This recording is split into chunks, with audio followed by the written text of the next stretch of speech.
Welcome to Expert SEM Supply Chain Knowledge Sharing session. In this session, let us see a term POD, Proof of Delivery, used in logistics. What do you mean you did not get the package or shipment? We sent it to you on Tuesday. This could be a general question. This discussion between supplier or distributor consumer is how proof of delivery was born, thus providing protection on all sides from shipment to destination. Let us take a look of how proof of delivery works to protect various parties in the supply chain. Suppose if you are a supplier, the POD provides supplier with a guarantee that the shipments that left the dock were received as intended. Information on the POD generally, depending on the type of shipment and the carrier, includes a lot of information like delivery address, delivery contact, shipment contents, shipment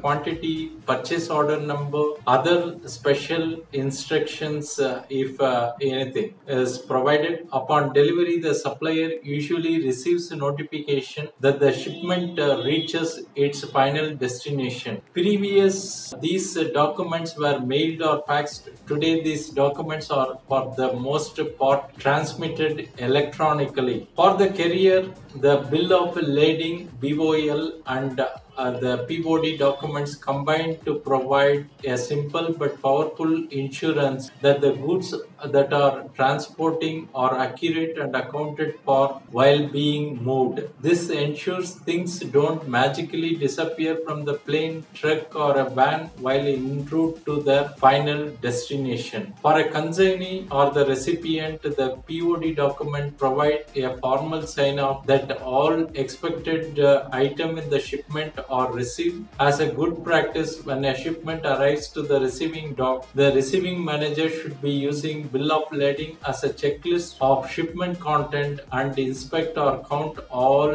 arriving pieces. Once confirmed, they can officially sign off on the POD that the shipment is arrived intact and also damage free. Even this can happen in home delivery. Large national carrier have evolved their POD option to consumers over time as well. A sticky note on the door transformed into email confirmation, and now carriers are offering real-time updates on truckload status, estimated time of arrival, and pictures of packages on the doorstep. Your multi-carrier shipping system should be in a position to provide POD for you. The POD is a simple concept that provides protection for both supplier and the end customer in the chain of custody. Thanks for watching. Bye.